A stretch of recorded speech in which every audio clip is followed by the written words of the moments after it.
Connectivity सड़क की हो जाए। मैंने एक दिन पहले भी भाई धर्मपाल जी पाठक साहब मैंने एक दो अधिकारी भेजे थे।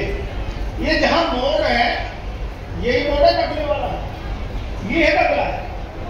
अगले वाला जो सुल्तानपुर का मोड़ आता है वो 2-3 किले में थोड़ी सी जगह आती है जहां मोड़ होगा। तो मैं चाहता हूं कि उन जमींदारों से बात करके एक नॉमिनल पर, क्योंकि अखबार करेंगे तो लंबा प्रोसीजर होगा और सरकार से उसकी एक कीमत तय करा दे। तो थोड़ी सी जमीन चाहिए कि 3 किले में थोड़ी जमीन चाहिए कि वो देने को राजी हो जाएंगे तो मैं ये रोड बनवा दूंगा, कोई दिक्कत नहीं, बनवाएंगे। यदि आपका विकास होता है उस इलाके का विकास। और साथियों मैंने तो चुनाव से पहले भी कहा था कि नरवीर सिंह तो 3 बार एमएलए बन लिया, 3 बार मंत्री बन लिया। मैं तो 1991 में एक्स मंत्री हो लिया, अब चौथी बार एमएलए मंत्री मेरे आऊंगा, कभी मंत्री ना होगा तो कोई नहीं लिखेगा राव नरवीर सिंह 4 बार का मंत्री, लिखेगा राव नरवीर सिंह एक्स मंत्री का स्वागत है। कोई 3-4 बार लिखेगा क्या? तो मैं तो 3 बार पहले हो गया, आपके चौथी बार हो जाऊंगा, कोई चंबे की बात नहीं। लेकिन मैंने कहा था ये चुनाव इस गुड़गांव की धरती माता का कर्ज चुकाने के लिए लड़ रहा हूं कि इस गुड़गांव की धरती ने बहुत कुछ हमें दिया, कुछ कर्ज चुकाने का काम करें। ये सरकार आपके द्वारा बनाई गई है, आपके द्वारा ही चलाई जाएगी और जो कुछ उम्मीदें आपने वोट लगाने से पहले सरकार से उम्मीद रखी थी वो सारी उम्मीदें आपकी इस योजना में पूरी होगी। 2014 से 19 तक गुड़गांव में खूब विकास के काम हुए। जब माननीय मनोहर लाल जी मुख्यमंत्री थे उन्होंने बहुत से विकास के काम किए और अब इस प्रदेश का मुखिया नायब सिंह सैनी है, ये 11वां मुख्यमंत्री है इस प्रदेश का साथी।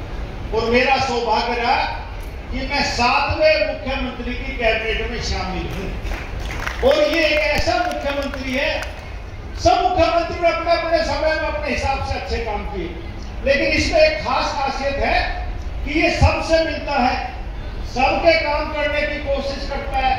किसी टाइम आप इससे मिलो, इसके चेहरे पर आपको शिकन नहीं मिलेगी। एक ऐसा मुख्यमंत्री है जो इस प्रदेश को मिला है, आम आदमी एक गरीब परिवार से उठ के आया है, इस इलाके की भलाई के लिए कोई कसर नहीं छोड़ता। ईमानदारी से कहता हूं, जो हम काम कहते हैं यदि वो हो सकता हो तो उसको रोकने की वो कोशिश नहीं करता। यदि आज भी हम काम ना कर पाए तो हम सरकार को क्या दोष देंगे? अरे दोस्तों फिर हमारा ये कि हम ना करवा पाए, तो इसलिए ऐसा कोई काम नहीं। मैं चुनाव में भी कहा करता चरण तारे सितारे नरवीर सिंह ना तोड़ के ला पाया है ना ला पाएगा, लेकिन ये सरकार में एक एमएलए मंत्री के हैसियत से जो कुछ कर सकता हूं वो करने की कोशिश करूंगा। आज फिर कह के जाता हूं, फर्रुखनगर वाला आपने 14 से 19 का काम देखा और अब 24 से 29 तक आप जो उम्मीद लगाए बैठे हो, क्योंकि अभी 9-9.5 महीना हुए सरकार बने। पहली योजना में भी पहले साल काम हुए थे, दूसरे-तीसरे साल काम शुरू हुए। अब जब बारिश का सीजन खत्म होगा 15 सितंबर के बाद जो भी काम पाइपलाइन में बाहर निकल के आएंगे और गुड़गांव में आपको विकास की धारा बहती हुई दिखेगी, ऐसा मैं आपको विश्वास दिलाता हूं। आप सब लोग आए, आप सबका अभिनंदन।